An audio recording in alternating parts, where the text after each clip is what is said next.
Chicago, city of dreams. It's where the players play and the creators create. No, seriously. Home to some of your favorite artists, foodies, and that funny looking being we all love. It's a city that pushes you, tests you, makes you fight for what's yours. They say if you can make it here, you can make it anywhere.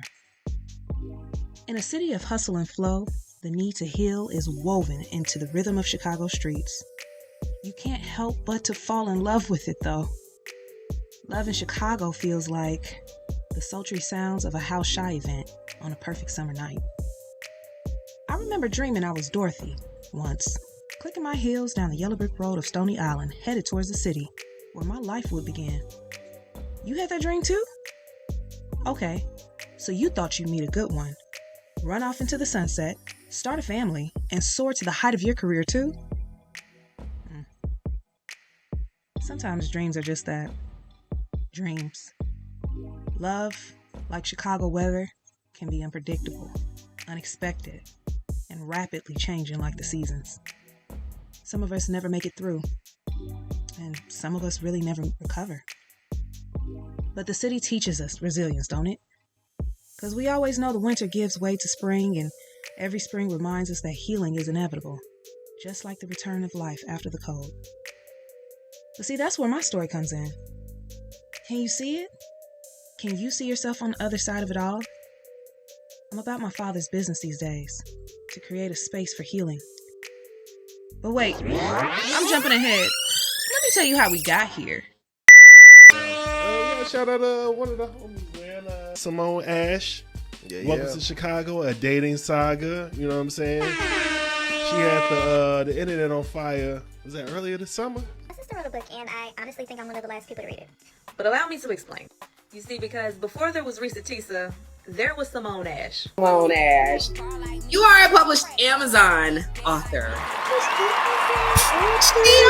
If that's not black girl magic, like I don't know what is. Chicago girls do it better. It has you on the edge of your seat like sisters. Baby, this is about to be a New York's bestseller. How were you that vulnerable to post that on the internet? It was an act of self-preservation.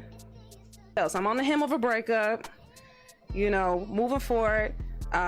Dude stole my money, pissed me off. It's a lot going on. Pissed me the hell off. It's a lot happening. And I'm like, is something wrong with me? Right.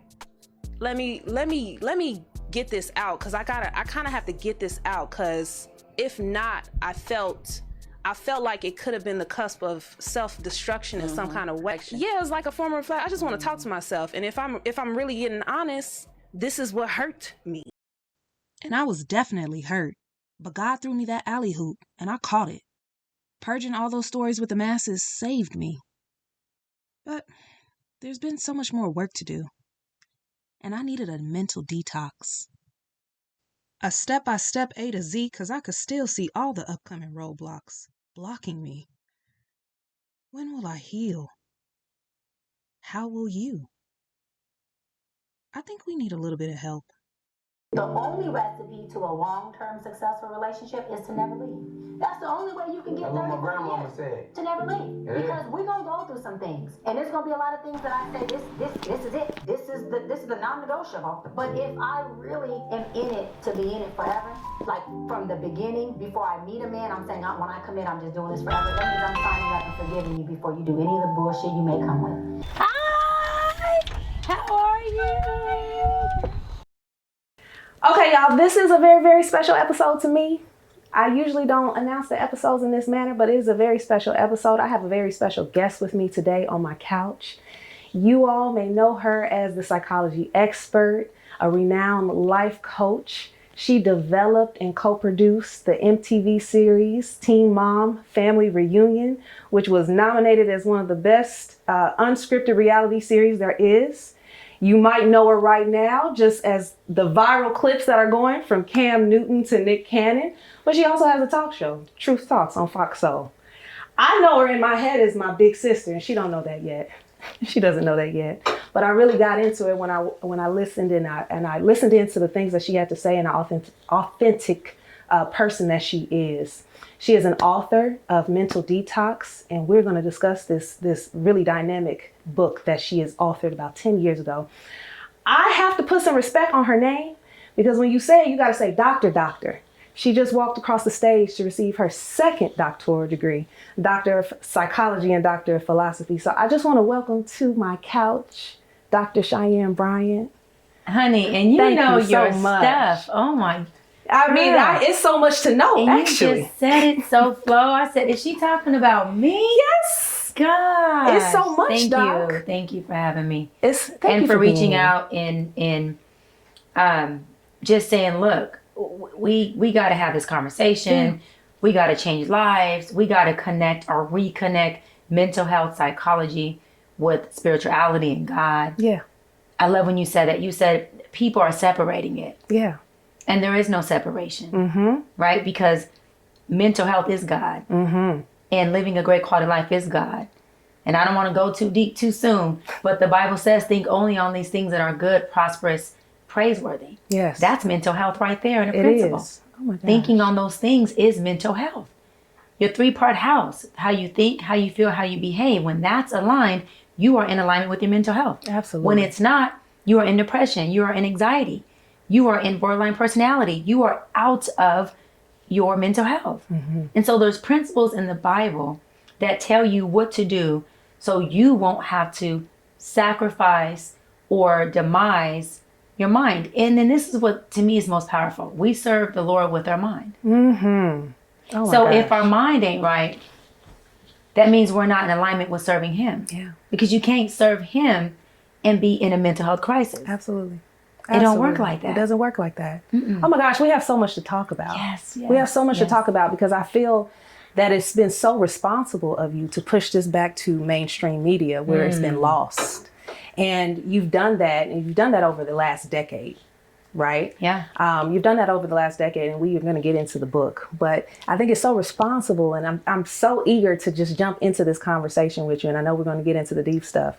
Before I go there, though, I want to ask you, did you foresee this year happening like this? 2024, you are busy. Girl, you know you what? are everywhere. I foreseen this happening sooner than it did because I am always moving. God's poking at me right now. He's like, no, you don't.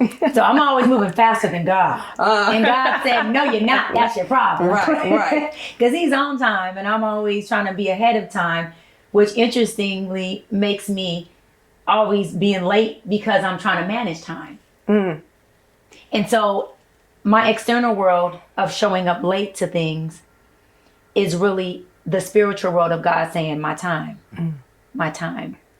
And so I foreseen this happening sooner, but I understand why God had it happen now. Yeah. Because you have to be built a certain way to be an advocate for a culture as deeply rooted and as deeply trauma-based as us. Yeah. You just do. You have to be ready for people to love you today and hate you tomorrow. You have to be prepared and have a certain level of skin to deal with the scrutiny that comes with being at the forefront and being the voice for so many. Yeah. Right? MLK was one of them. And he got assassinated, what, was it 32? Yeah.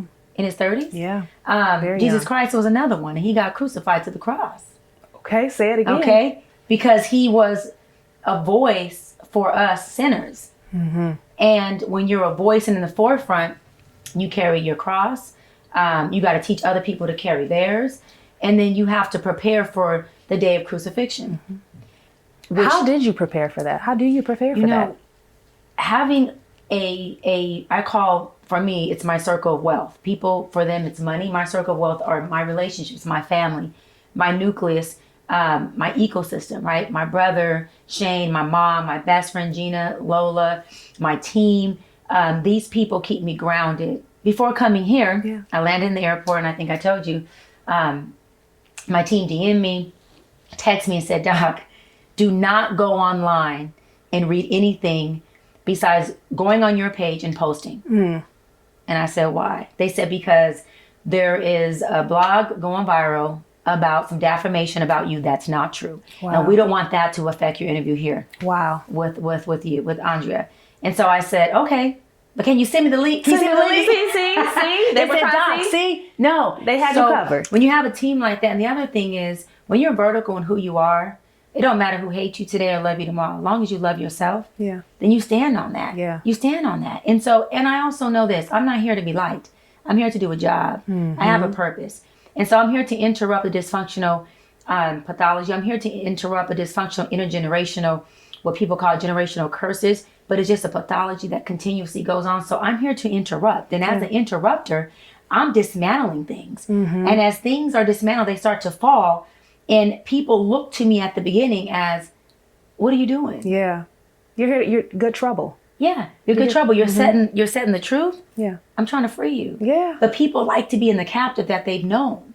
And so when captive is your norm, the new norm, even if it's good, is scary. But that's biblical. It's scary.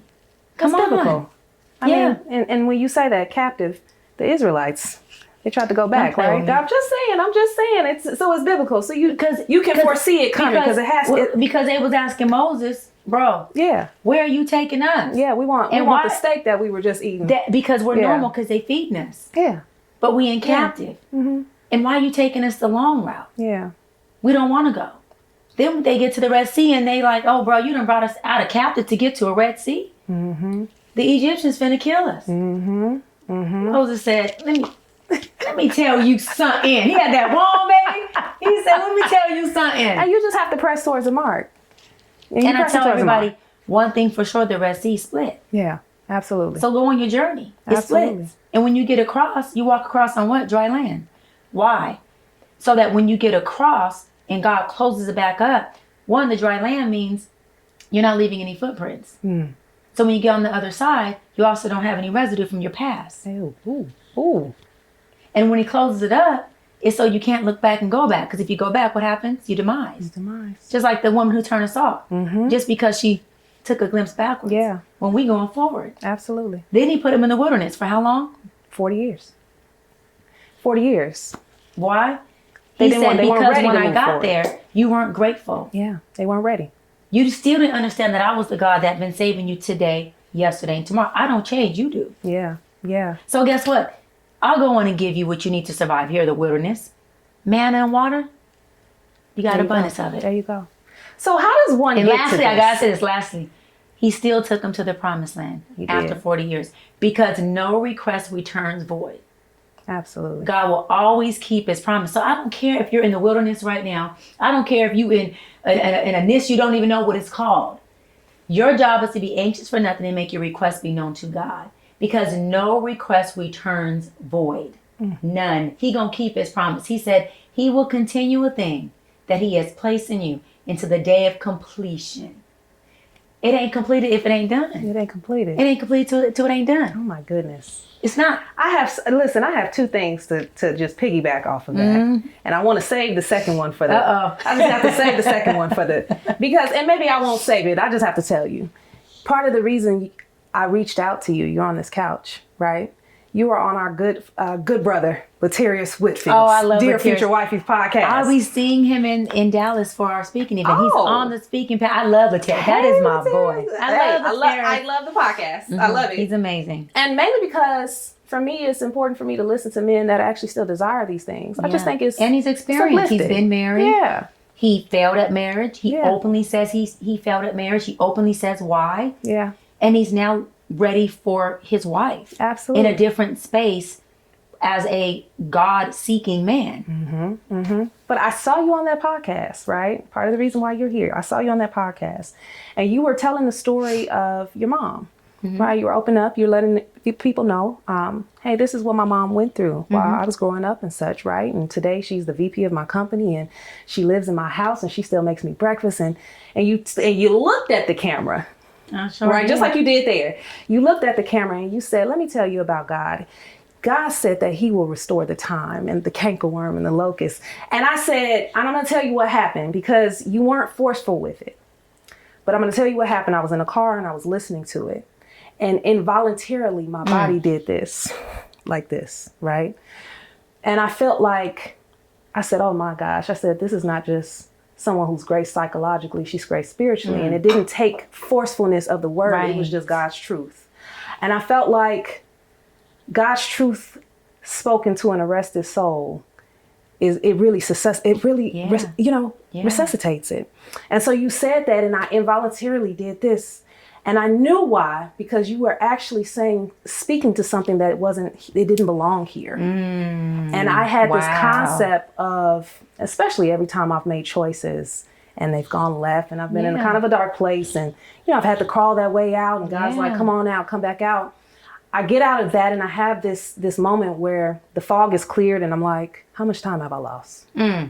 How much time have I lost, God? I'm sorry. How much time have I lost? And so when I saw you do that, and I'm going to tell you because I wept when you did, and it was very quick. You were very quick with it. So let me tell you something. God will restore the time. And I said, that's every ministry. Time. I said, that's ministry. She's not in the church. What's happening here? I said, God, can she come sit on my couch?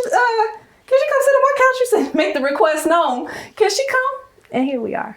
I had to say that because it was something that I felt in that transfer of you speaking a truth. Yeah. And it felt it feels very spiritual. This is not just a psychological grace. It's a spiritual grace upon you. And I just want to know how we get here, because I want to know what was growing up like. Who is Dr. Cheyenne Bryant? Tell me about yourself, your family, your upbringing. Like, how did you get here? Yeah, so I am a product of teenage parents. My mom was 15, my dad was 16, and they birthed me at 16 and 17. And they have a cute story that they were walking home from school. They were high school sweethearts, met at 10 years old. My dad used to follow her home and tell her if she didn't kiss him at 10 years old, that he was going to punch her. And she would say, if you punch me, I'm going to punch you back, right? So it was this really cute little story. And they're walking home from school one day, and then my mom says, let's go make a baby. Oh, my goodness. And my dad's like, okay. Okay. And so now they're no longer 10. They're 15 and 16. And they go get a motel. Yes, y'all. I was conceived in a motel. You know, the motel breeds some good ones. They breed doctors. I love hotels. The motel breeds some women who make some good decisions. Okay? I'm not embarrassed about that. And then, now that when I get married, my husband will be very grateful for that motel experience. Okay? Right? Motel got some freaks in it. Okay, I'm back. Come back. Come back, Doc. Come back, Doc. Come back. So they went in a motel, conceived me, and planned me. And so funny because when they went home to tell my grandmother, who ended up raising my brother and I, that, hey, we planned a kid. She's like, you did what? Oh, they went, wait, say that again, Doc. Yeah, repeat that again. Tell my grandmother. They came home and tell my grandma, like, we're pregnant. We planned a baby. And she's like, she's a curse. She's like, what the are you talking about?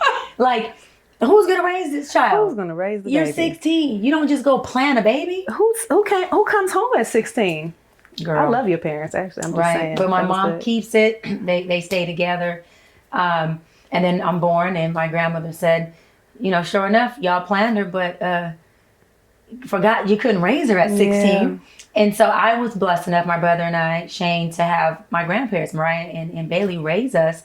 And they didn't raise us as grandkids. They raised us as their kids. And so we call my grandmother mom and my mom. So they're both moms. So I always say we were blessed to get a set of two parents. We have four parents. I never looked at it from the perspective of, our mom got on drugs and she was experiencing addiction, and oh my God, we were the victim, and now my grandmother. No, I was like, God, you blessed us with like four parents. You honor them in your book. You identify them in your book. Yeah, the parents. The parents. I put noticed that. All four. I don't put grandparents. All four. You put all four. They're the you parents. Absolutely did. And my mother and my father, my biological mother and father, they had no problem with that. They were like, heck yeah. Like, please do. Like, yes. Well, because they're babies. They're still being raised too. Yeah, totally. Awesome. So, when I turned about 2, my mom, she got addicted to a drug that my father was selling. My dad went to jail for murder. And he beat the case, thank God, and ends up coming home. And my mom is so addicted to this drug that he becomes the biggest dope dealer in the city and from state to state. And she is addicted to this drug. And so as my father is using the drug money, obviously, to provide for me, my mom is using the drug of the money that we're using to provide for me. So internal struggle, right? And so as time went on and went on, I became an abandoned woman because I was an abandoned little girl. And it wasn't until I started to get into relationships and realize how my pain was projecting onto people. And the deeper that I start to feel myself emotionally attached or love the person I'm in a relationship with, the more toxic and the more of my pain start to inflame. Wow. Okay. And the more I will become a woman who went from soft to now I'm emasculating this man. To now my attachment anxiety is inflamed. To now I need you to be sitting on that couch in the same spot when I leave at 8 o'clock, because I had 26 units a semester in college. And when I get back at 9 p.m., I need you sitting just like in that. the same spot. Doing the same shit. Doing the same thing. Because it was gonna completely throw off my abandonment. Right. Completely. Right. And don't try to leave the house for the day. Wow. God forbid you hungry. Wow. Abandonment. Wow. Abandonment, clenching, control. Absolutely. Control. If you move anywhere to the left, I don't know what you're doing. I don't know if you're going to come back. Interesting. I don't know what's going on here. So I'm completely solid within myself, but abandonment is insecurity. Insecurity is just fear. Yeah. So I'm completely immersed in the fear of, if I can't completely control everything about you, then I'm completely going to expose the loss of control that I already have within myself. Yeah. Because of my abandonment, because of the pain pockets, the trauma I haven't healed that I at that time wasn't aware of. Okay. Right? And so I go off, I get engaged, I call off the wedding, and I go off to Iyanla Vanzant's retreat. She was my first coach. Iyanla Vanzant was my first coach, my first mentor. Still to this day, she's mommy Iyanla. She knows she's my girl. And I go to her retreat, and I come fully dolled up. You know, I mean, I'm fly. I'm Dr. Bryant. I'm Cheyenne, and she tells me, I want you to wash all that makeup off, and I want you to strip all that, and I want you to come back this way, blah blah. So I come back, and she's explaining to me how I don't love myself unconditionally, and I'm pushing back because I'm like, what you mean? I love myself. I'm solid within myself. I know who I am. She starts to expose all of these cracks and crevices and these pain pockets and these moving parts about me that are so abandoned and so fragilely hidden behind my fear that the healing was being eclipsed by my need to control so that I could avoid the true essence of what I needed to heal. Wow. So and it had me in captive. And the person I was in a relationship with, I put them in prison with me. Then I was so good, I was able to, without even knowing, remember I did all of this with no ill intent. I didn't know. I was a little girl, 20 years old, engaged, trying to navigate through my own pain with a wonderful guy who's trying to help me navigate too. But I was so good that I was able to even convince them, like subconsciously, some type of way, that I'm the only person that has the key to this prison. Wow, Doc. So none of these men were even trying to bail out. Yeah. Or leave. They were staying. They were like, they were like, God. How can I help you? Like God said, even when you make your bed in hell, he says what? I'm be there. I'm there. I'm there. Wow. So some people could look at it like, you know, these men were staying because they were just dumb or in love. I look at it like it was God's form of them, or God in human form, that said, even in your prison, even in your pain, even in hell, I love you. I'm there. Yeah, I'm there. I'm there. Wow. So I'm in it. I'm here. Show up, show out, externalize this stuff. I'll be a buffer in human form, because you can't possibly have what you're praying for like that. So if I come in human form, I can protect you. I can provide provision. So I can make sure you can get through all of this without pregnancy, without marriage, without a broken heart. Wow. Because I did not receive gratefully, and I don't say this with any arrogance, because broken heart dismantles you. Broken heart is challenging. Yeah. Many people are experiencing broken hearts that they have not been able to return from. Yeah. And they have never been the same because of it. I just happen to be very blessed with God's grace that I went through all that and never came out with a broken heart. I didn't leave them for infidelity. I left them for reasons that women pray for. Yeah. And when I realized that, I was like, okay, God, I don't got to pray for a good man. I got to pray to be a different and a better and a good woman. Yeah. Because you sending me good men, and because I'm unable at that time in my early 20s to get in contact with like my sense of self when it comes to my pain and trauma, excuse my language, but I'm ripping their ass a new one. Yeah. Every chance my pain gets. Now, let me ask you something. Were you also in school at that time for psychology? Yeah. So were you, when you were learning about, did you say, I see myself in this, in some of this here? Like, I said, I see narcissistic traits. Oh, no. I'm seeing bipolar traits. Oh, no. I didn't see no depression traits because I don't was just up and happy because my world was revolved around facilitating me. Yeah. And all I had to do was show up and be me. Yeah. But I want to say something to that because the best way to heal is to show up in your full authentic self. Yeah. Because that authenticity is where your pain is. And if you want someone to love you unconditionally, you got to show them your conditions. You have to show them your scars. Absolutely. And one thing I was never afraid of, and that's why I was telling Iyanla, I love myself unconditionally because I was a woman that'd be like abandoned, trauma, controlling, and it's so funny that and they weren't going nowhere. And they weren't going anywhere. And they still put a ring on my finger. Yeah. And I still called off the wedding. And they still wanted to stay. Wow. So it took God to bring awareness to myself for me to want to shift and change out of this. It wasn't like a man left me or something bad happened. It was me going like to myself. They're like, what the fuck are you doing? Yeah. Yeah. Like, what are you doing right now? Like, these are good people who have good intent. No, you're out of pocket. You bring up this concept. First of all, there's so many different avenues to get back off everything you just said. Okay, because maybe I should say number one, and you know, you can kind of take it how it is, right? Yeah, yeah. When I saw what you did, and I was meditating on what you did for me through the podcast, right? I said, oh, this is spiritual, right? It's funny that you just brought this up. And I just want to make it a point of reference. I said, oh, this is spiritual.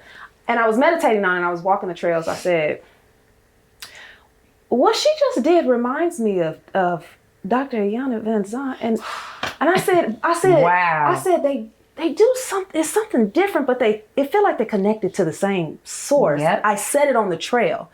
I had not picked up your book yet to even read that you had been under her tutelage. Yep. It was something I felt. I was like, this is very similar. They're in the same, like y'all part of the same kingdom. But y'all from some hood in the kingdom, okay? And I'm just trying to figure out what part of the kingdom are y'all from. And Iyanla jumped me in. And she jumped you in. I had to, but I kid you not. It was after you did, and I was meditating on it. I said, hold on. I said, it's something very similar about what they do, although they do something very different. And it wasn't until I read the book and I said, oh my God, you could have been a fly on the wall to see me slither off the couch when I realized you had been under her tutelage. So that's number one. But you're very prophetic. We talked about that. Things come up for you in your dreams and in different ways. Yeah. And I think what came up for me, not to cut you off when you were saying that to me earlier, was you're doing a disservice to your gift because you don't listen to yourself. I know. And you're not obedient to spirit when it comes up. Wreck me. Wreck me, Lord. Don't wreck me all the way. Wreck me a little bit. And until you can get obedient to what God is trying to pour out of you, then he can't pour into you. He's very clearly told me that I needed to exercise my gift. He very clearly told me that. But trust it. And he told me that. If it comes up, let it come out. Absolutely. He very clearly told me that. And let it come out. It's just, it's funny that you brought that up. Oh, don't play with me. It's just funny that you brought that up. Because I said, I knew it. I slithered off that couch when I read it. I said, I knew she had been under Dr. I knew it, right? But in your book, you bring up the concept of healing being a transparent process, and that technically healing with other people is a healing process for yourself. 100%. No one person heals alone. No one person heals alone. And it's interesting that you're bringing this up because you're saying, hey, I recognize that through these experiences, I actually needed to heal. This is what it showed me. And it showed me this. And then you go on in the book and you mention this very powerful story, and it's very quick, but it's very powerful. And you talk about this time as a psychotherapist intern. And you say, hey, I got this client assigned to me during this particular time. And I was designated to have this person here with me because what she was going through is what I was going through, and 100%. We healed together. 100%. Can you explain what happened there? Girl. Can you explain what happened there and how? Because I have so many questions on how you, as the healer, were there to be healed. And can you just explain how this all came about? So I was a marriage, family, and child therapist at that time, working under a license, and it was like my first year of being a therapist. And so I get this beautiful young woman, Black young lady. At that time, she was 18, and her mother had men. Her mom would allow men to pay her, the mom, to come in. I think it was from age 8 all the way up until like 15, 16. My God. And the men would have their way with the daughter. My God. And the last time for the daughter was a man came in and he put her on the burners. You know what the burners are, right? On the stove? The stove burners. Wow. And he had his way with her. Now, she didn't go into details of what his way was. Thank God. I mean, not like that. I mean, as a therapist, I would have heard it all, but I'm still human. Some things just gut you when you hear them. It's just the truth. They just do. And he had his way with her. And so she's telling me the story. And I'm like, okay. And after she gets done telling me the story, I say, you know, can I hug you? Yeah. And she's like, oh, no. Yeah. You know, I'm not ready for that. Like, touch is too triggering for me. And a lot of sexual abuse, when they're at that extreme sexual abuse, touch is extremely triggering to them. So I said, okay, no problem. Yeah. And then she went on, and we had therapy once a week, probably for about a year. And then finally, she was at her last session, and, you know, she was like, well, you know, I'm aging out of this assisted living home, which it was a mental health assisted living home. And this is my last session, blah, blah, blah. And we got up and she goes, I'm ready for that hug now. Yeah. Yeah. Yeah.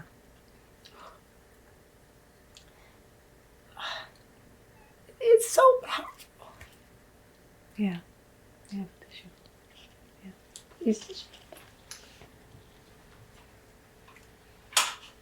It's such a powerful story that let me get my tissue off so my makeup could look good. Yeah, you look good, girl. But it's so powerful, right? Thank you for sharing yourself with us. Of course. Thank you, honey. It's so powerful that even when I think about it to this day, or when I read that part of my book, it brings emotions to me. Mm-hmm. Because this was, you know, a young girl who had an extreme breakthrough just through the power of God, support, and love, and timing, and me just saying, okay, well, if I gotta sit here with you through just loving you, through just hearing you, through just letting you know that your broken pieces, your pain, it's not going unseen. It's not any of that. And then for her to feel like she's finally in a safe space to be like, I'm ready for that hug. So in that moment, which just happened right now, I had to because I was like, okay, you know, I'm a new therapist. I'm a year in. I'm like, oh God, don't cry. I want to jump on her. Like, I want to just body slam her and be like, and cry at the same time. I want to do all this. So maybe I was holding it in for this moment because I didn't do this. I did good. I was like, okay, breathe. And then when she left, I went into my supervisor's office. I'm like, I need to debrief. And she's like, what happened? And I told her, and then I wept like now. Yeah. And so it was just so powerful. But it ended up really triggering some sexual abuse in me. And so I ended up having a conversation with my grandmother after that about a sexual abuse experience I had at 14 that I had never told up until, I think when I had that beautiful young lady, I was right at 28. Wow. And so this is what I mean by no one heals alone. Wow. That young girl was so powerful. She thought I was healing her, which I was. Yeah. But in return, because no one person heals alone, she was doing what? Healing you. Healing me. And so we're sitting there, a direct mirror of each other. I'm in my role as therapist. She's in her role as patient. And all we're doing is being in God's will. Yeah. Showing up in our roles that God sent us in. I'm not trying to be her. She wasn't trying to be me. We were just being authentic. Yeah. So I was able to release to my grandmother, this is what happened. And although my grandmother had a whole lot of choice curse words, that mother, you just didn't tell me, I'll kill that. You know, she was crying like, how did I not know? You know, mothers always, how did I didn't know? And how did I didn't save you? How did I not? I'm like, it's not your fault. It's not your fault. Yeah. And it happened to be my grandfather's best friend. Wow. So this is someone who was frequently in the home, always around. And so she felt like it was her fault, and it wasn't her fault at all. Right. There was nothing she could have done. But I said that to say that story is so powerful, because when you're healing and you're willing to be vulnerable and surrender to your pain, only then do you give other people to do the same thing. Yeah. They may not be telling you they're doing it, because it being done could be something that comes out a week, a month, even a year later. Yeah. That has to harvest in them. But you did your job, which is to plant the seed. Absolutely. And it'll harvest in its due time. And so that story was just a equally yoked breakthrough. Yeah. And I'm sure she's somewhere in the world probably telling her story like, yeah, this lady, Missy, I wasn't adopted yet, but therapist Mrs. Bryant, and she's probably like, she probably on social media like, that's her. That's her. She cut that. Look. And I'm sitting there telling the story about her going, you know, this is a young girl who equally had this huge, huge impact on me at the very beginning of my career. It's so contrary what you're saying to what you are told in terms of healing. It's like, hey, don't put your stuff on other people. Go heal by yourself. Well, and this is an exclusive, because this is the very first interview, my brother can tell you, the very first interview that I've actually, I mean, I've been vulnerable and showed emotion, but I've actually cried in. Not that I'm not a crier, you know. Big dogs cry. But this is the first interview that I've cried in. Yeah. So really quick, back when you said that this home that we're in is, you didn't say these words, I took it as this sacred ground. Because, right, the presence of just your grandmother and the love and the ancestry that's here, when you really have that type of environment, it'll show up. It'll move things in you that have never moved. So I want to just bring attention to that and bring flowers and homage and respect to your grandmother. Don't do that, Doc, because now I'm about to. That's okay. I might have to hold that back. I got no tissue. I got to hold that one in. Tissue.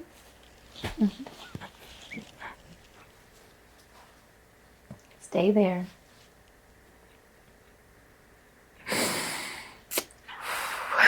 See what happens when one person heals, honey. We all heal. Yeah. I wasn't expecting that. Thank you, Doc. Thank you, Doc. Oh my gosh, she probably in heaven. Like, yeah. She ain't in heaven. She right here. Say my name. Like, you know what I mean? She's here.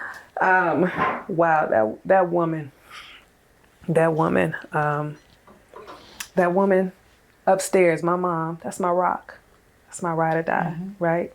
And I had both of them up until a couple of years ago. And so, to your point, my grandmother's spirit is here in this house. In this house, I had a heartbreak, and she told me, if I looked like you, I would run circles around these men. She said, empower yourself. Baby.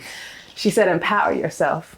And when I was going through a really tough time after my son was born, and I didn't tell her, so I was ashamed, and I was hiding, and I didn't want anybody to know. And she knew it. She could feel something was wrong. But she looked at me and she said, despite what the enemy hits you with, Andrea, choose joy. Come on. You got to let that out. She said, despite what the enemy hits you with it, Andrea, choose joy. She said, and how do you get joy? She said, in your God. She said, that's how you get joy, in your God. She said, you see that Bible? That Bible is a weapon. And she said, you open that Bible any chance you get and you wage war with what's in that Bible. And you know, at the time, I know God. He's talking to me. I'm spiritual. But you don't really get what your grandparents are saying at the time that they're saying it until you get it. And that woman was very special to me. And I hold on to those words, and I hold on to what she's planted here. This is a deep Jamaican rooted culture. I'm literally standing on her shoulders. I'm standing on my mom's shoulders.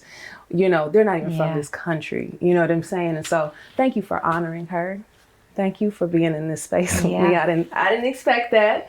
And she would definitely love her being brought up, because that's just who she was. Because when she said, if I look like you, I'll run circles around them. Hold on. Circles around these. Grand, like you. I think you was talking to me. Oh no, she's talking to you. She's talking to you with some signs already. So I see you aligned her with who could teach you what you was trying to teach. Oh man. Listen, I'm not saying running circles in a bad way, but if somebody gonna be running, it will be me, not them. I'm back. Shoot. Thank you for that. I had to say that though, because I was like, I've never been this emotional in a damn interview. Oh my gosh. I'm like, wait a minute. It's the house. I know I ain't pregnant. We already talked about this. She might be blessing you, Doc. She might be blessing you. We don't know. But this is such a very special topic to me, because I am on this healing journey. Yeah. And I didn't realize it until I started showing up authentically myself and showing people my scars, because I couldn't hold it in anymore. Right? And I started showing people my scars. It was a prison in there. It was dark. It was dark. And I desperately wanted to escape that. And it wasn't until I started showing people my scars that people were like, here are my scars too. I was getting people that were sending me messages here and there. And I was sharing my story, and I was sharing it on social media, and I was doing it like, you know, 2 or 3 times a week, just different stories. And why I chose the medium, I don't know.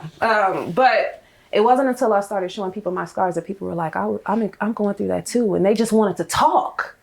And so this concept of what you said here, healing is transparent. This is how it works. When you start healing other people, you heal yourself. It spreads. And what God moves through you, he gives to you. Yeah. Good or bad though. Yeah. So that's why we have to be very, very aware of what we're moving through us, right? Yeah. Life and death is in the tongue. Mm-hmm. So we're speaking life or death. We're moving life or death through us. Mm-hmm. And death isn't always bad. Sometimes there's things that we need to deaden with the tongue. Absolutely. And there's some things that we need to bring alive with the tongue. It's our job to have the wisdom to know the difference. Yeah. That's it. Yeah. So can we talk about all of the jewels and the gems in the book? And I know you wrote it 10 years ago, and we have some new material to talk about. And it is still selling out. Yeah, because I tell God, like, oh my, every show, book sold out. Amazon, book sold out.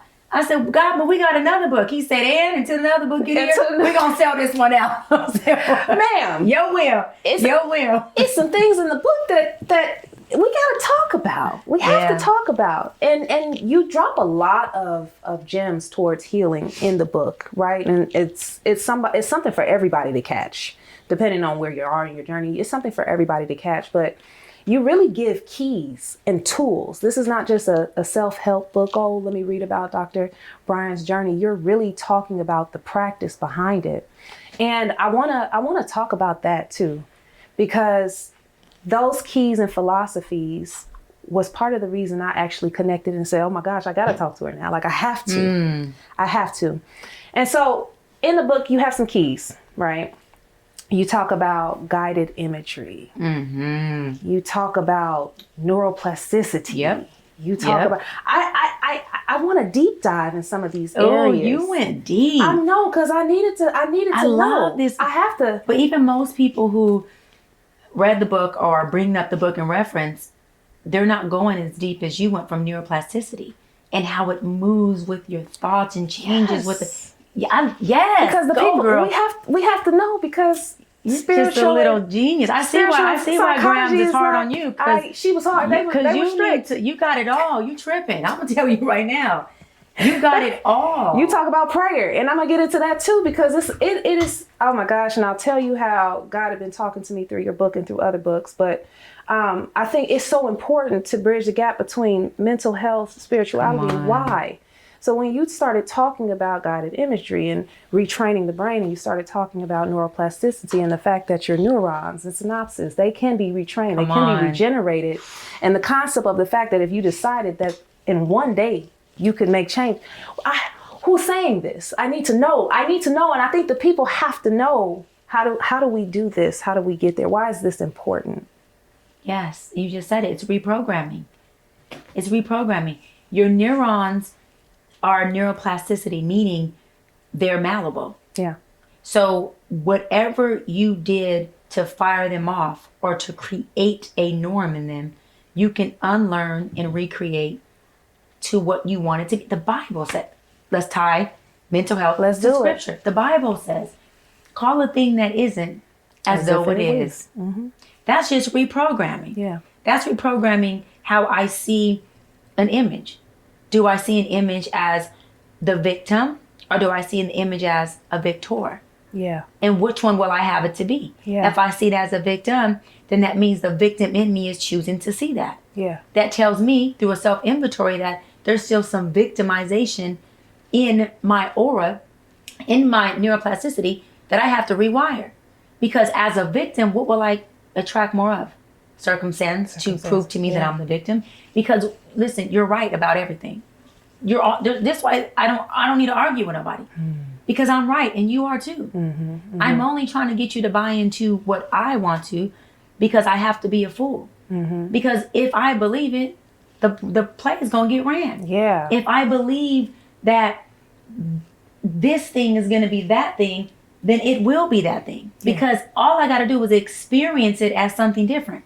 It doesn't matter if it doesn't change its form. If I experience a certain room as being peaceful and calm, and nothing in the room moves, that's self-mastery. That's self-mastery. If you come in and experience it as it's loud and it's busy and it's overstimulating me, then it's true for you. Yeah. But nothing in the room has to change. There's a beautiful story that I love that mimics this in the Bible. It's Peter. Peter goes out and he fishes all day and all night. Peter don't catch nothing. You know, Peter was Jesus' dog, right? His homeboy. He cut the guy's ears off when the guy said something wrong about him. Peter is riding. Peter straight riding. He's the only dude that walked on water. To Jesus. Right? Yes. Until he, to what we're talking about, while he's walking on water, until he decided that he was going to make him walking on water, not walking on water. That's when he sunk. Yeah. Jesus said, but why did you take your eyes off me? Yeah. That just meant, why did you take your eyes off of the person you was looking at who made you feel and believe and know you was walking on water? You was looking at me who did walk on water. That's so powerful. Which made you believe you could walk on water. That's so powerful. But until you took your eyes off of what you said did it, you sunk. So Peter out there fishing all night. Here comes Jesus. He get on the boat. He tells Peter, yo, big dog. Jesus, this is how Jesus talks. This is my Jesus. Okay, God meets me where I'm at. So mind your business. Hey, big dog, take your nets and throw it on the other side. Peter said, first of all, I only have one net, not two. Yeah. And I've been fishing here all night. There is no fish. There's nothing. Jesus said, see, that's your problem. You talk too much. That's what he said. Yeah. He said, take your nets and throw on the other side, Peter. Peter said, man, there's no fish in here, but I'm going to go in and just do it because I'm just going to prove to you ain't nothing here. He take his net, watch this, and throws it on the other side. I'm doing one more time. He take his net, throws it on the other side. All he did was, shift his perception. Nothing changed in the When he threw that net on the other side, Jesus said, throw your nets. Jesus called what it wasn't what it will be. Wow. When he threw that, read it in the Bible. When he threw on the other side, the nets, plural, broke. Because there was so many fish in the net that the nets couldn't hold it. That's crazy. That's powerful. So watch this. Jesus came with a word first that said, life into the net is going to be nets in abundance. Because I told you. But I'm telling you to be obedient now. Take your nets, meaning your mind of how you're looking at something. Shift your perception so you can see it different. Peter didn't say you need a new net, a new boat, a new location, new water, new anything. And because Peter was obedient, when Peter finally got a hold of all them fish and drove to the shore, Jesus was cooking. Imagine Jesus cooking a meal for you. Jesus was cooking up a meal for Peter. He said, because you was obedient, you never have to fish again. Wow. He said, I'll make you fishermen of men. You never have to fish again. Because, shifted your perception. That's it. How many of us are in situations, and I'm probably one of them. We talked about this earlier. Y'all leave me alone, squabble up. That just a shift in perception changes your entire freaking world. And then speaking life into the net as though it's nets, shift your perception so you stop seeing a net, and you start to see nets so you can be in your abundance. Wow. You can be in your wedding, your life, your marriage. You can be in your motherhood. You can be in your fatherhood. You can be in your career. Shift it. Yeah.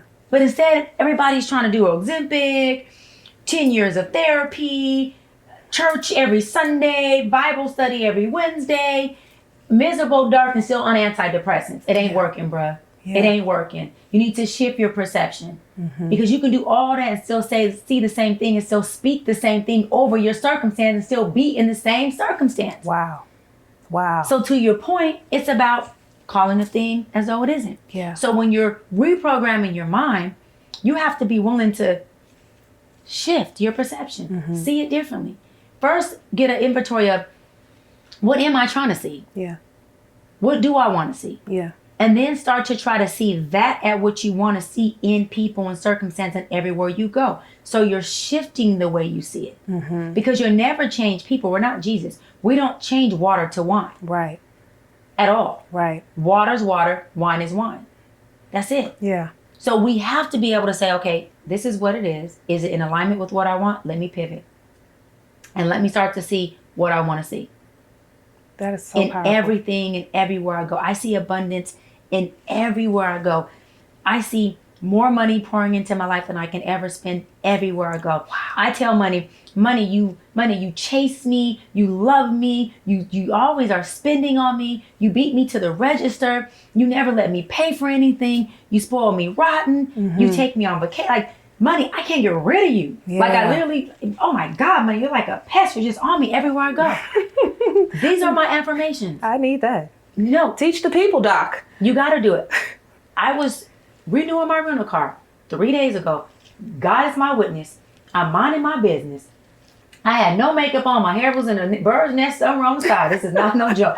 Some slides on, looking like the little girl from the hood that I really am, that I came from. The dog went from the hood to the hills. This time I was looking like where I came from the hood. I had a long trench and some leggings, and I'm just trying to get in and get out because I got a flight to catch. I'm about to close and pay for my rental car. Now I'm getting a rental car for 28 days. I'm getting a BMW, so y'all do the math.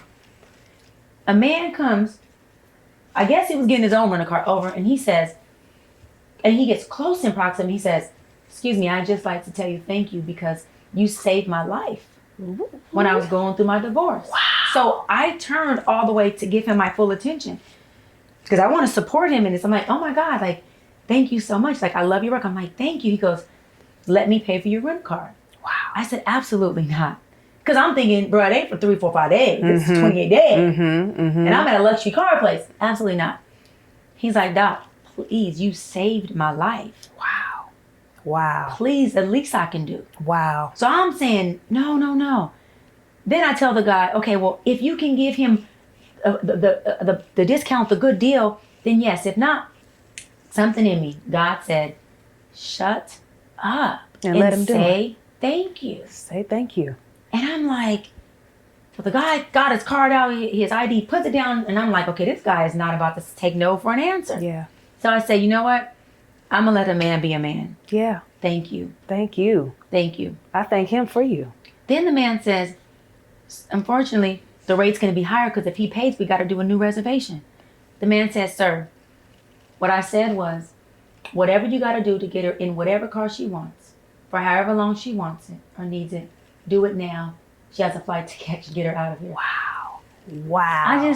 I literally went like this. Wow. And I just stayed, I said, let me be present. I just want to be present. I just want to be present. This and when I tell you, it happens all the time. All the time. But I'm speaking life into my environment. I'm speaking life into everything around me. When I go to places, I was at the airport and there was a black woman behind me, and I already knew what she was going to order because I heard her talking on the phone, telling her whoever she talked to, I'm going to order this muffin or something. So I got up, I ordered mine, I ordered hers, and I had an orange juice. And I paid for it. I said, oh, there you go, sis. I paid it forward. She's like, what? Wow. Oh my God. I said, I paid it forward. All of the women were in Atlanta airport, so everybody black who worked at the restaurant. All the black girls who were working, they looked at me and they were like, wow, that was really nice of you. Wow. Paid it forward. Wow. So what I'm saying is, I do unto others how I want to be done, but I'm speaking to continuous life into me. And I don't let anyone else speak anything different toward me, around me, and definitely not in me. I will check them quick. Yeah. You can speak that on yourself. Do not speak that toward me or around me. Yeah. Because Maya Angelou said it best. She said, she was telling on an Oprah interview, she said, I was having a party, having an event, and people were just carrying on with these words, you know, her voice with these words, and these words that were just like negative and not good. She said, I walked over there and I told him, listen, when you leave here, I'm stuck with these words. Yeah. These words get stuck to my rug and my couch and my pillows, and you get to leave. So if you can't speak nothing positive, and you can't leave me with nothing positive, then don't come over. Wow. You see how powerful that is? Wow. So shifting perception, reprogramming, and thinking only on these thoughts that are good, prosperous, and praiseworthy. God says it. Yeah. Be anxious for nothing, make your requests be known to me. You should walk as though it's already happened, walk as though it's already done. Because if I told you, I promise you, what you tripping off of? Yeah. If I told you good, what is the problem? Yeah. What are we doing here? That is so powerful. If I told you you're beautiful and you're gifted, why are you not running those plays? Oh, don't wreck me. Don't wreck me with that one. Why am I not running the plays? Don't wreck me with that one, because I can say so much. You're doing a disservice. Yeah. To everyone who you saying you standing on their shoulders, but are you really? Yeah. Yeah. And you know what? This concept that you just brought up of Peter, and he said you took your eyes off of me, is what I feel like my relationship with God in the last 6 months has been him trying to teach me. And I want to get into this concept of what this wilderness means. I love that. Right? Yeah. Because the last 6 months, I couldn't have told you what I was going through. Right. Doc, I don't even have a job right now. Last 6 months. Thank you for the transparency and the honesty. I don't even have a job right now. My position was moved to Florida 5 months ago. And it was interesting. It came at a very interesting time. Again, I knew God wanted me to move on a thing, and I was kind of like, I don't know what to do with that. Interesting. I'll just think about it, keep it in my back pocket. And these series of events kept happening every 2 weeks. And I felt like I was in a war zone, to be honest. And it started with someone I thought I loved, and I thought I would love for a long time, exiting my life very abruptly, right? And that was the start of it. And I said, okay. And I had the concept of this, right? Because this has been a labor of God showing me how to create and how he loves me, right? Yeah. But, things started happening. And I said, okay, well, if we're going to do this, all right, this is how I'll pay for it. This is, I'll put a little money here, I lose my job, right? I lose the job. God. I lose the job. I lose the job, right? Thank you, God. And I said, go to work, God. Go to work. I said, this type of God I like. Yeah. I said, oh, okay. Good. I'm happy for you. I said, Lord, so you said we're going to do this thing. And then I said I was going to pay for it like this, but then I lost the job. Okay. And at that point in time, and I'm not going to lie to you, Doc, at that point in time, I kept hearing him say, follow my voice. Just go with my teaching. Just follow my voice. That's all I could hear. He did say something very, very abruptly to me in the middle of a nap, but I'll get to that. I'll get to that in a second. But I lose my job, and I said, okay, all right, I've been here. I've been here in terms of your teaching. You've never left me in lack of resource. So if you want me to do this, then I have to keep moving. And I remember thinking that.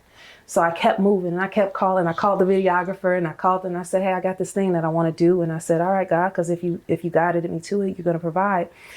And I kept moving forward. And the little bit of time that I had the severance, right? It was just a very small amount of time.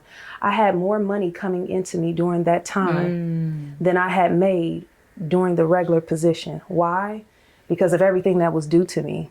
Wow. The things that were held up, the things that I were able to pull, the resources from being unemployed. And it was odd, right? Because I had so much in this time. And I said, okay, God, thank you. Right. But I kept hearing him say, just keep your eyes on me, focus. Right.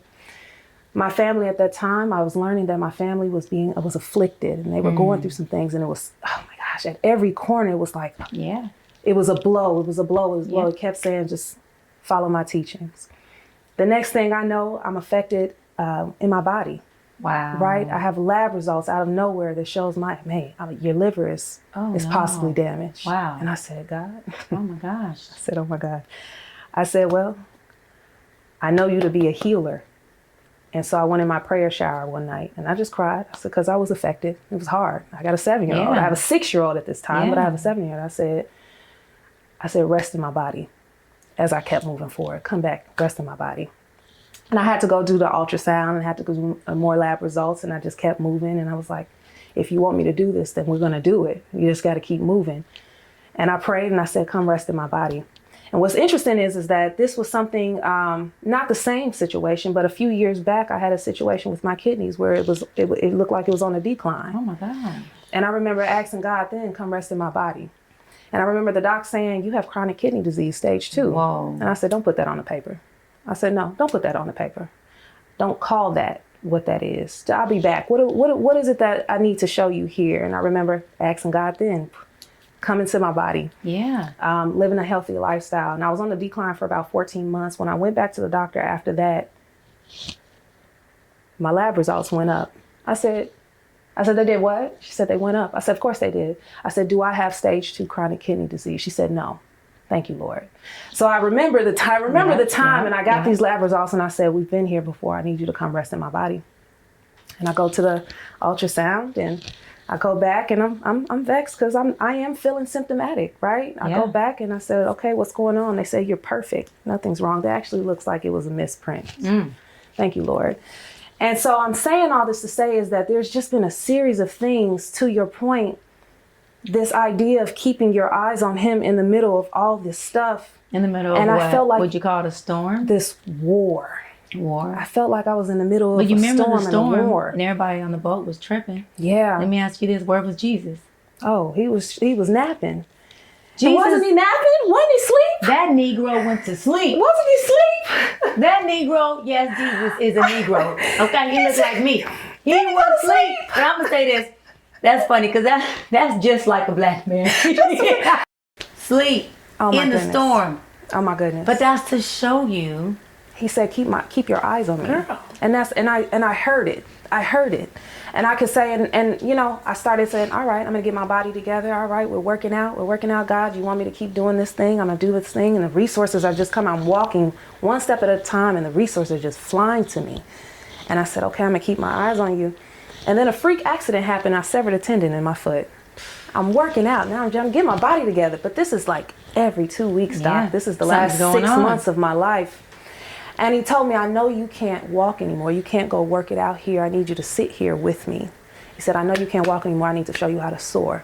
And I know you can't see beyond this moment right now. I'm trying to show you how to see in the dark. And I remember hearing that from him. And when I closed my eyes at night, Doc, I could see what was affecting my family. Tell your brother don't get in that car. Your cousin is going through this. I need you to. And it was like he was showing me how to keep my eyes on him so that I could see farther, so that I could go farther. And the whole last 6 months has felt like an equal amount of war, but a training ground at the same time. And I don't know that I would have ever gotten through it if I had not just kept my eyes and stay focused. And it's so interesting that you say that, because it's something I'm experiencing right now. Us even sitting here right now. Yeah. It's because he said, stay focused. I know your body hurts. Run the play. He said, your body hurts. I know. You're going to have to drag it through. Keep your eyes on me. Run the play. Your body hurts. Your heart hurts. Your mind hurts. I need you to keep moving forward. And so it's something I heard, and I said, I got to tell people what happened here. Yes. Because this has been a product of it. So it's so interesting that you say that as a concept of actual and true healing. And lean not onto your own understanding, but what? Trust me in all your ways. Yes. In all your ways. Yes. All of them. Yes. And so these principles are action words, though. Are action. See, these are not things you read and knowledge you keep. These are, because knowledge is not power. Yeah. The implementation of knowledge is power. Yeah. So these principles are action words. And that's why the Bible says God blesses the child that has its own. Yeah. As you start to put principles in place, God goes crazy. I mean, he like lights you up. And he's like, oh, you trust me? Oh, you trust me? Like, let me show you. And I'm like, yeah. Let me show you what we can do together. I trust you. He's like, oh, wait, you gonna lean on me? Yeah. Nah, I'm nesting. Yeah. I'm that type. I'm all the way in. What's up? There have been times where I'm like, I don't know. I just know I trust you. So I'm showing up. I don't know. Absolutely. I do that in dating. I told you, dating now. I'm just like, I just know I trust you. It feels safe. And nervous system is calm. And I tell God, you know how to get me up out of it. He does. You know how to. You've got me. You've had me call off 2 weddings. You know exactly, because I'm so obedient to you. I'm so just anchored in you and you know me. You know exactly what this person has to do or say for me to go unplug. Yeah. Because my issue isn't leaving. Mine's is staying. Doc, you know what my issue is? Staying too damn long. I stay too long, Doc. I'm staying too long in the thing, you know. Because you just said it. Because you take your eyes off of God. It's the obedience, and you're right. You take, but your eyes off. You take your eyes off. It's the obedience. And it sounds like, and I say this wrapped in love, that you're penetrating God as a codependency until you get what you wanted, the man, and then you're like, okay, I'll be back. And then God says, oh really? Oh really? Yeah. I know how to get you back. Hold on. Yeah. Yeah. Okay. Yeah. So do I got your attention now? Yeah. That's how it goes. And then you like, but my kidney and my. That's how it goes. And he's like, yeah, I know, because whatever I got to create to pull you back to me, I will, because I'm the Alpha, the Omega. And did. That's just the nigga I sent you. Excuse my language. Yeah. But I'm the Alpha, the Omega. Yeah. And in order for him to love you, right, you gotta love me. He gotta love me, because all y'all do when you're talking about loving each other is loving the God in each other. So if there is no God, there really is no love. Oh, God. So y'all trauma bonding. So what are you doing? What are you doing if there's no God? If he ain't in scripture and you ain't in scripture, what principle you standing on? Oh my gosh. So now you choosing a man who's out of principle, talking about why it couldn't go right, huh? Wreck me, Doc. There's no God in this. A man loves the God in you and you love the God in him. So if there's no God in it, what are y'all loving? Yeah. The carnal? Yeah. Then now we talking about just sex and superficiality. Yeah. Then nobody could facilitate anybody. Now we just procreating out of everything that is meant to create. Yeah. No. And then you are left with carnal. Carnal is empty. The spirit is what makes it whole. Yes. So if carnal and carnal are in alignment, y'all empty from the beginning. Wow. The only thing you can do is trauma bond. Because God doesn't come with trauma. Because God said, I love you so much, I wash your sins in the bottom of the sea. Yeah. Which means when I send someone to love you the way I love you, which will be your husband, he's going to love you purely. He ain't judging you. He forgives you before anything ever happened and vice versa. Yeah. So if your eye is not on me and I am the codependent liaison till you get what you want, I will always strip you of this. See, I was doing that with my purpose. I was, I'm in a relationship. So my career, i.e. what I'm doing in my purpose, will become second or thirdary. And then God will be like, oh, shoot. And then I'm back in here. Yeah. Because, see, I'm going to overcompensate. Because I'm a big dog. So something going to move. Either this going to move or that's going to move. Yeah. And God knows I'm not lukewarm. And I'm not gray area. I'm not double-minded. Mm-hmm. So what happens is, if I get into the relationship and I start to build, then I make God's purpose, his will, and our will, second or third. Yeah. So I heard God say to me,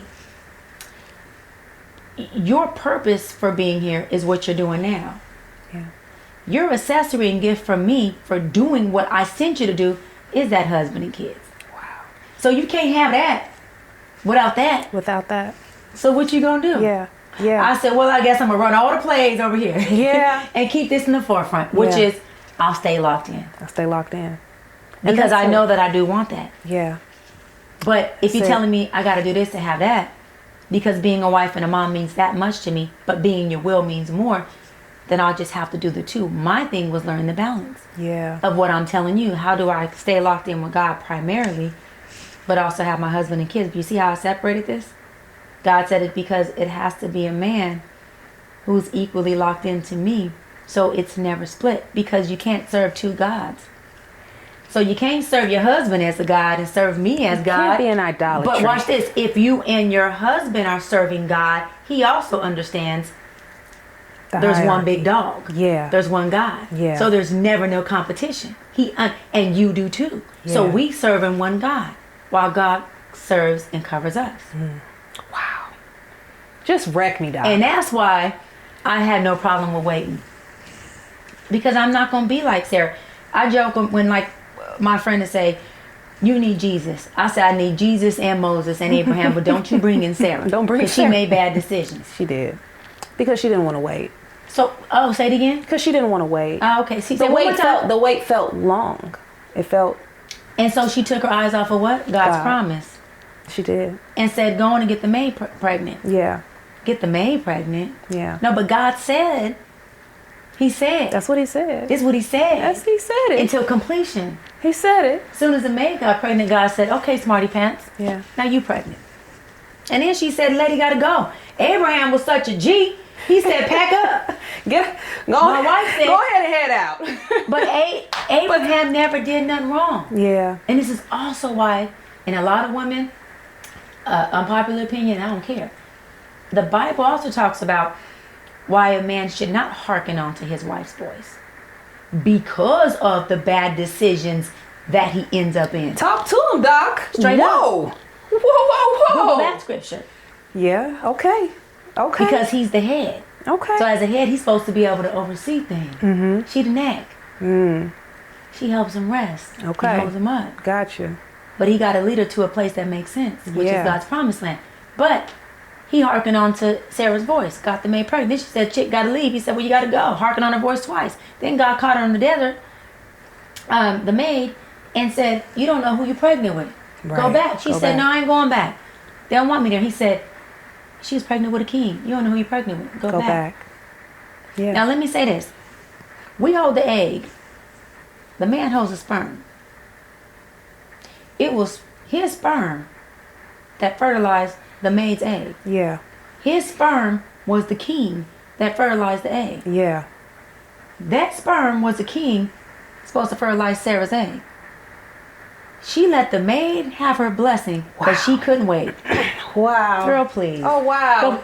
God, hear me loud and clear. God. Oh, my gosh. I'll wait. But you know what? I'll wait. The women, it's Don't you sometimes- send a maid. Matter of fact, I don't want no maid. The wait sometimes. Send me a gay or trans, not even a something in my house. Don't you send me a maid. Don't send the maid. You said don't give up the blessing. And if the maid comes, she coming when the husband is at work and she gone before he get home. And I'm not permissioning nothing. I'll wait Nobody for has mine. authority. Baby, I'll wait. Nobody has I'm good. authority. The wait can be rough for some folks. I think to your point, when you keep your eyes off. When you take your eyes off. And when you take your eyes off, you said something interesting. Because I want to talk about this promised land and this new book that you're having coming out that is talking about this divine promised land, the wilderness. I want to talk about this. It's called The Divine Wilderness. This book is just. Okay, give us a preview. Give us a preview. Oh I need to know. I need to know. Give us a preview. What is this? What is this book? What are we talking about? What can we anticipate? What inspired you to do it? To write this? Because when I wrote Mental Detox, I went through my healing journey. Yeah. By the time after I was done writing that, I entered into my wilderness.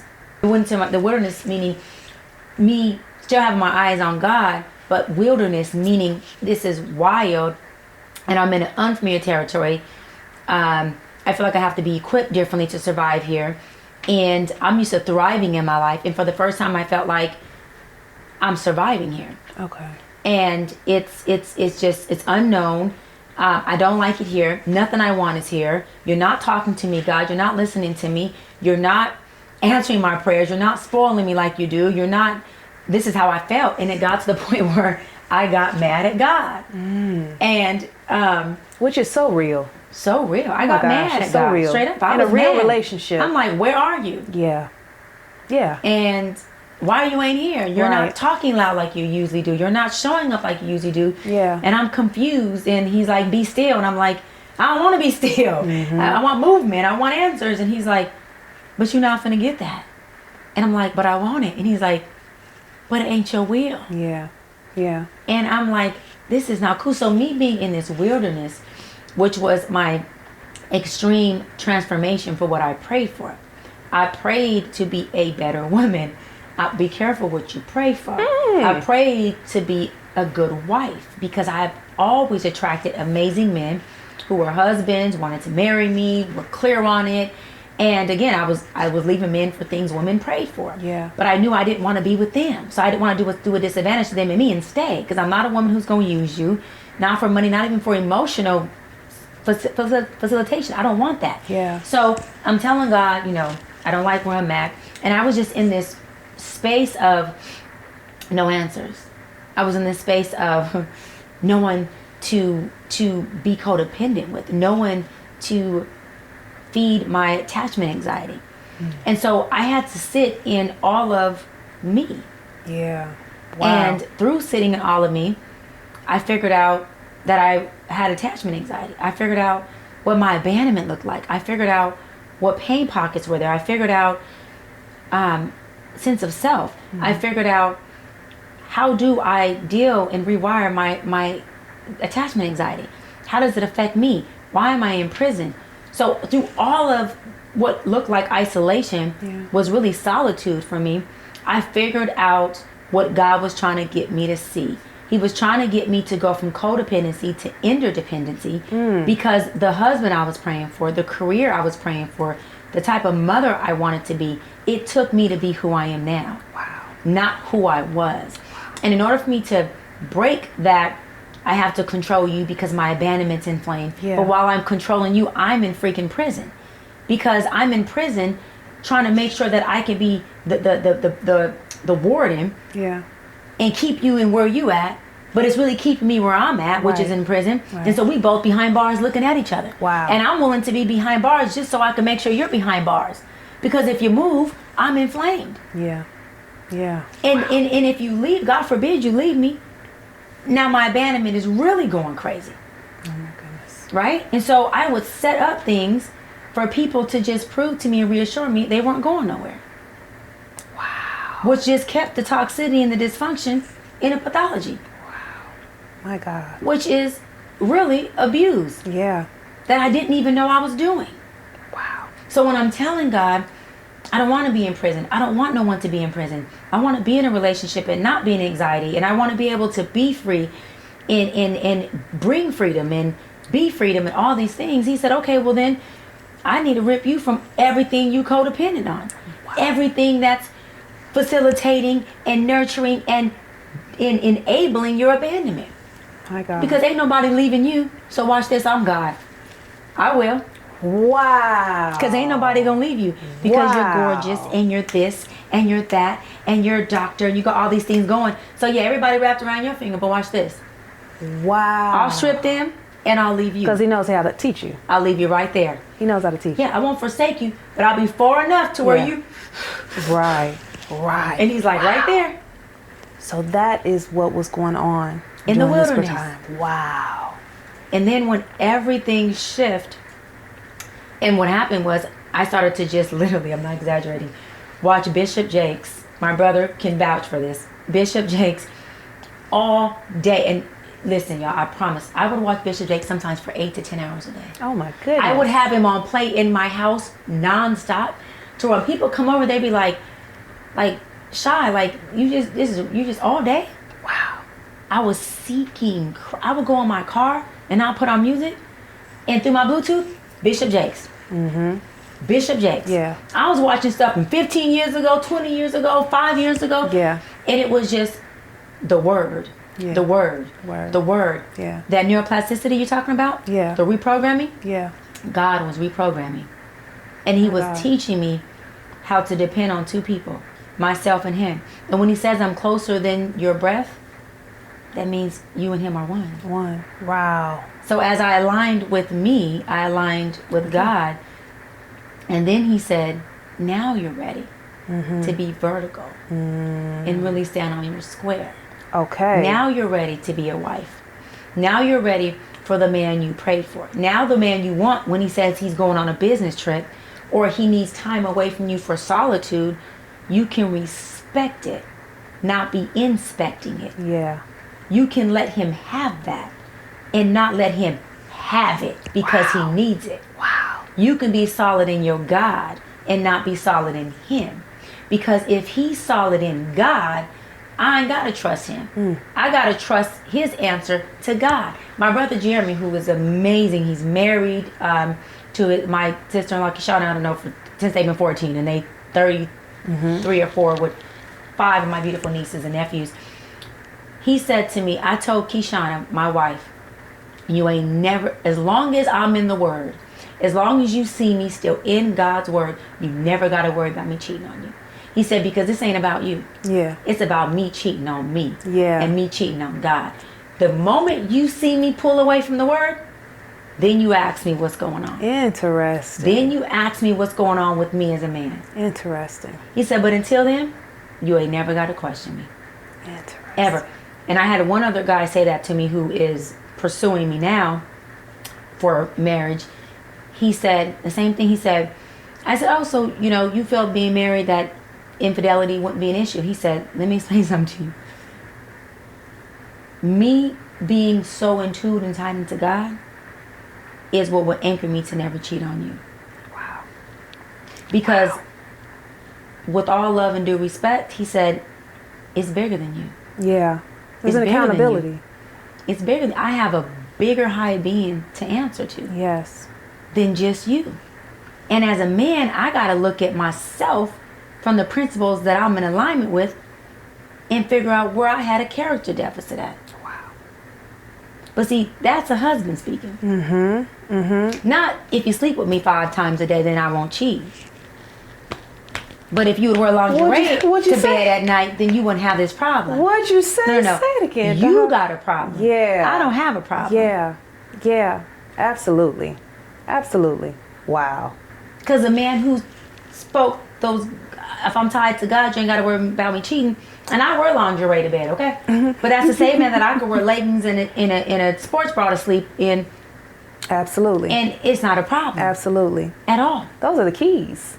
You're giving us the keys. Oh, so is this? Oh my gosh! Gotta stay in alignment. But at the end of it, I have to say this because now I'm in my promised land. Yeah. And when you go through the wilderness, God's gonna equip you to be in it. So just be in it. Yeah. Remember, he meets you where you are. Yeah. So he gonna be in the wilderness. He gonna give you ammo and machine guns, and he gonna remember David. He gonna give you the slingshot. Mm-hmm. So when Goliath comes, you know you good. But the wilderness is there to show you, to show you. Yeah. And to bring you closer to the principles that free you. To not be in wilderness, which is a prison, but to be in the promised land where you are completely freaking free. Oh my God. Free from dogma, free from your own imprisonment, free from trauma, and free from codependency of other people.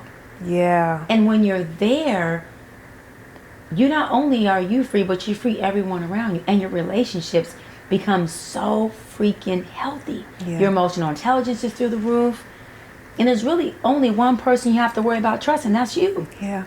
And that's what I want. And you said you don't trust yourself. Oh my gosh, I said it. I said, you know what? I'm just gonna sit here with you, Lord, because you're right. I can't trust me right now. So then you wonder why you're in the wilderness? I know. You just said it. I know. But you know, I'm thankful because I don't deserve it, but I do deserve it, but I don't deserve it. And God is still God. And but He's showing up. But so you're in the wilderness. Yeah. Because you already have it. It's not about deserving. Yeah. The promised land, which is the vortex, is where everything you want is. Yeah. The wilderness precedes the promised land. Mm-hmm. Mm-hmm. So when people get to the wilderness, that means you already escaped Egypt.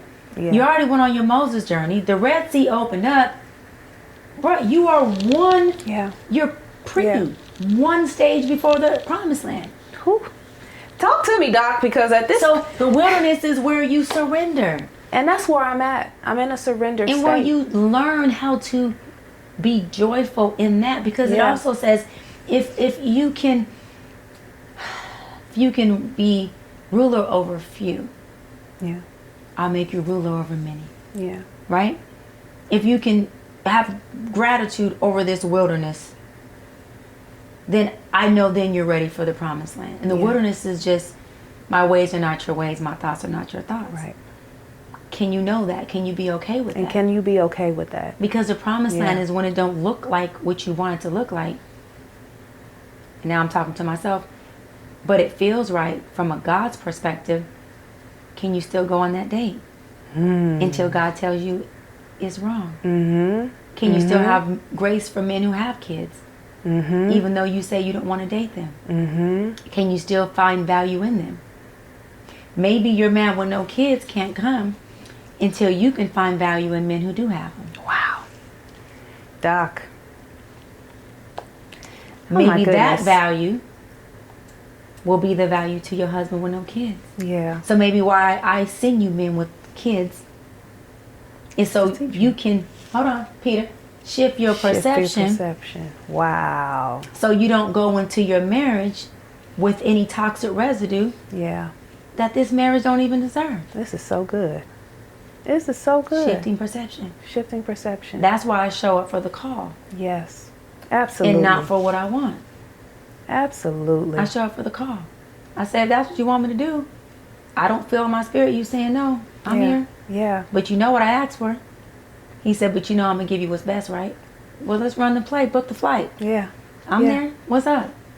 And we're so glad you show up for the call. let me just say that we're so glad you show up for the call. We're so glad. I'm especially, and I know that I can sit here and I talk to you for hours, and I got to get you on your flight. I know, and I can stay in Grandma's presence forever, because I'm telling you, she's not in heaven. She's here. She's here, and I know she's here. Thank you so much for the honor. Oh my gosh, thank you so much for the honor on that. This is just, I thank you for your yes. And I want to say this to you, Dr. Bryant, to be honest. My mother is my rock. My father taught me how to maneuver the world, right? And with them, I'm on their shoulders. And we're here, and we're as far as we've gotten from what they've experienced. And when I look out into the distance, and I see women like yourself, and I see Dr. Iyanla Vanzant, and I see Caroline Wenger, and I see Jackie Hill Perry, and I see Sarah Jakes Roberts, and I see you guys walking in your authentic selves, and you're walking freely under God's fire. And it says, and to me, it's so encouraging that who I am, as much as everyone says you're too much, I might be too much. I think God made me like that. Come on, you better stand in that too much. Because I can tell you, no, stand on that. I know we got to wrap, but you better stand in that too much. Because that's where you're going wrong at. Stand in that. I'm standing. Girl, let me tell you, I stand heavy. I'm heavy. I'm a big dog. I'm heavyweight. Heavy. I mean, look, I'm heavyweight. I'm standing on every bit of what I am. I'm standing on every bit of what God made me. Whatever is meant for me, I want. Whatever ain't, please don't sit in my way. Amen. Please prune it. God says whatever can be shaken will be, and whatever can't won't. I wake up every morning. I say, God, shake it, shake it. I don't want to go through the day with a fruit on this thing that ain't mine. Yes. Shake that, shake it right now. Period. Oh my God. And I'm gonna be big in 2 months. Listen, I'm a gallon, girl. Don't play with me. Yeah. Let me get something. Look, you say. Listen, I'm a gallon, and I'm gonna use this little spoon. Teacup. Yeah. This is a pint. Oh, I like this one. This is a pint. I'm gonna be a gallon. I'm not seeking a pint. Because if a pint pours everything it has into me, I still have this much more left. You won't be full. And if I pour everything I have into the pint, system overload. Yeah. They can't even handle it. So instead of me saying I'm too much, I'm going to say, you're amazing. We just not conducive. Absolutely. I'll wait for my gallon. You absolutely. So when we pour, baby, we pour in. But I'm not going to never shriek or dumb me down, because that is the ultimate disrespect to God. He made you in his image. You are a thumbprint of him. Yeah. And to dissipate anything of yourself for two things: a dishonor to your God, and it is completely epitome, I'm going to say this, of self-dislike and self-hate. Absolutely. We cannot shrink. We are meant to wear many coats. Yes. And whoever can't take that coat, baby, then they got to find another weather. You wear every coat that's yours. I've stood on everything that I am, and every time I stand on it, people who can handle it show up. Every time I stand on it, stages that can handle me have showed up.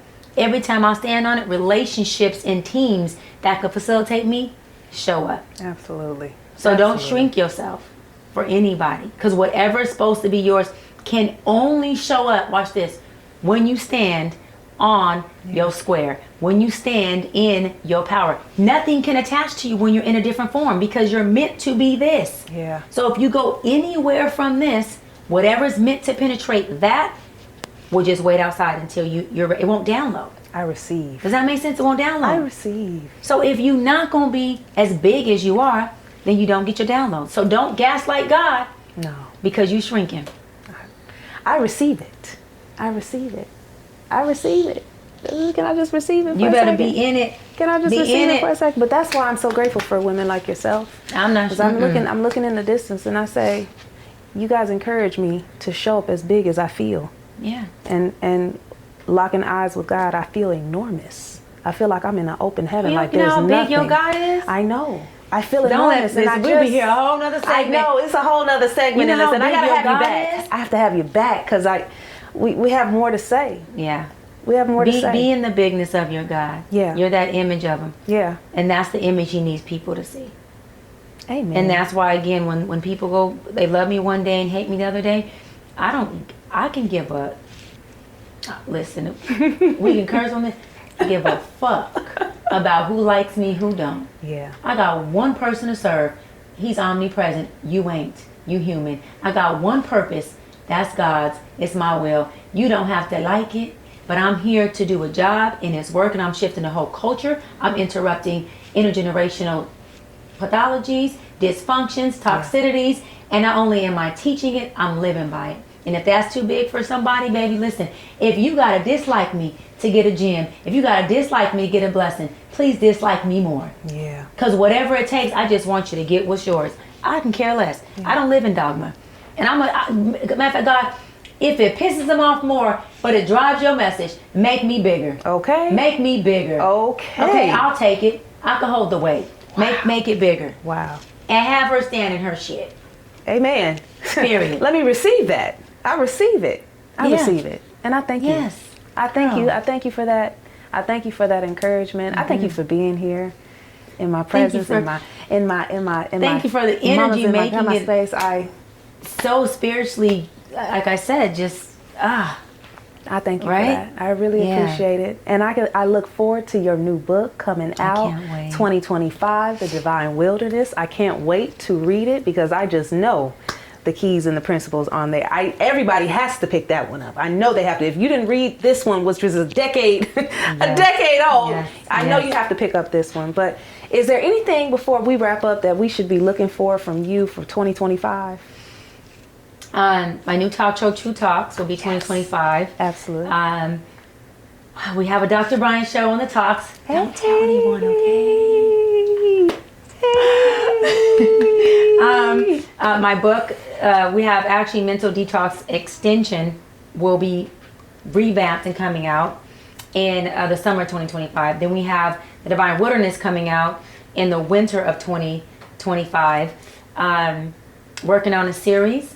We hope to be doing that. I'm just going to name drop for a minute. Sorry. With Issa Rae. We're hoping to do that with her, a series and possibly a podcast. But we got so much Dr. Bryant coming out. We have merch now. We have my speaking tour that's nonstop. And y'all listen.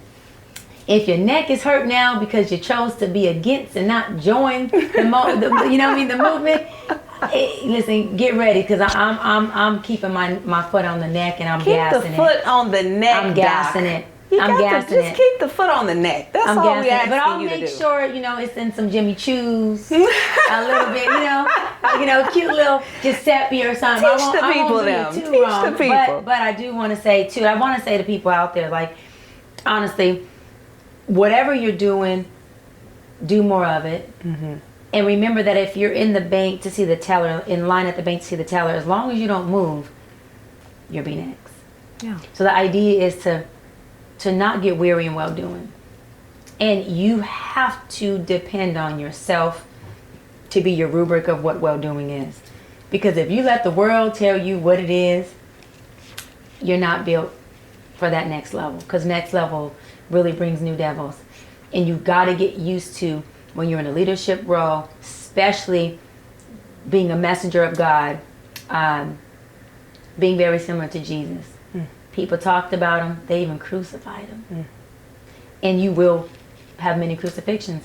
And you got to be able to be like Jesus and put yourself up there and say, well, hey, do what you do. Yeah. Because I trust in a God that I know is going to resurrect me.